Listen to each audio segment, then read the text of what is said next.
Welcome to the Letv LE1.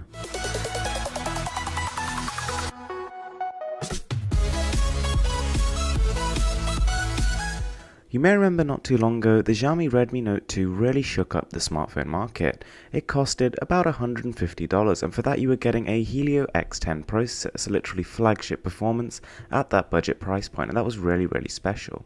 Costing about $180, which is about $30 more than the competition, the LE1 is extremely well built. It feels very premium. It's got an almost bezel-less design, it's got a beautiful, clean, cold to the touch metal trim, and the actual physical buttons and the capacitive buttons are both excellent. They feel more solid than any I've ever used on any device, and the capacitive ones light up in a really nice uniform manner. The only thing that stops it being perfect is the glossy plastic on the back. A matte finish would have been much preferred, but it's not a disaster. There's very little to complain about when it comes to the display. It's not quite the brightest I've used, but it's vibrant and punchy, and 5.5 inches and 1080p makes it a sharp and immersive experience. Unfortunately, internal storage is limited to 16GB, and this figure becomes closer to 10 when you take into account the operating system. But a huge benefit is microSD card expandability, something the Redmi Note 2 can't boast. Whilst it's far from a stock experience, the LE1 actually offers a very complete software package. It's slick, polished, and feature-packed. To be honest, I think it's just as good as something from the likes of Samsung or LG. This has basically got everything you want it to. But having said that, it's got very little on top of that. Scrolling through the settings, you basically find everything you could want, but no real surprises. It's pretty dull. So the phone is actually based off Android 5.1, which is definitely a plus, although I couldn't see Android 6.0 coming in the near future. Let's have a listen to the speaker.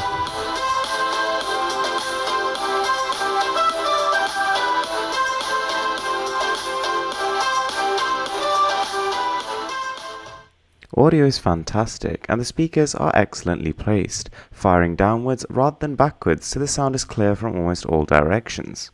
The camera is a 13 megapixel affair, which you've heard 100 times before, but when taking in a 16:9 ratio, this has to be lowered to 10 megapixels. Now, one thing I was really impressed by is actually the shutter speed. Most Chinese smartphones cannot keep up with this, and this shoots just as fast as any current flagship. Having said that, it does as a result sacrifice a little bit on detail. You have to hold the camera very still to avoid blur. Having said that, if you do find a solid surface to lean on, like a tripod or a table for example, then you can get quite a good level of clarity. While the photos aren't exactly the mind-blowing, colourful, vibrant, punchy photos that you see on phones like the LG G4, they're not too shabby. I would say it's pretty average for about $200 smartphone, and costing a little bit less than that, the LE1 has a solid camera. The video, as you can see here, captured by the phone is well above what I was expecting. Given again some stabilization, you'll be surprised at what you can produce. What's kind of interesting is that the company have actually even managed to include optical image stabilization into this budget-friendly package. So now let's talk about performance. And while Antutu isn't exactly the be-all and end-all when it comes to this, it's a very good place to start the comparison. So we're scoring 48,000, which is actually for the price extremely good. It's almost exactly on par with the Redmi Note 2, which is unsurprising considering it has basically the same internals. We've got 3GB of RAM and the MediaTek Helio X10 processor, which are understandably high-end components, and they beat out almost every other smartphone for this price. Performance when playing games is also really good. Almost every 3D title runs fantastically, but there are exceptions. Games like Real Racing 3, although they don't run particularly badly, they're definitely not running at a smooth 60 frames per second, and the difference between this and a device running a Snapdragon 810 or an Exynos 7420 is certainly noticeable. When flicking through the UI and doing things like internet browsing and day-to-day tasks, you almost won't even notice a difference. It feels almost every bit as fast as my Galaxy Note 5. All of this is actually backed up by a 3000 mAh battery, which, to be honest, should have provided a little bit more juice than I ended up getting out of it. Battery life ends up being just about average. 1 day of usage is about what you'll get. So there we go guys, that is the Letv, or however you actually say that name, LE1 smartphone. And to be honest guys, I went in with sky-high expectations.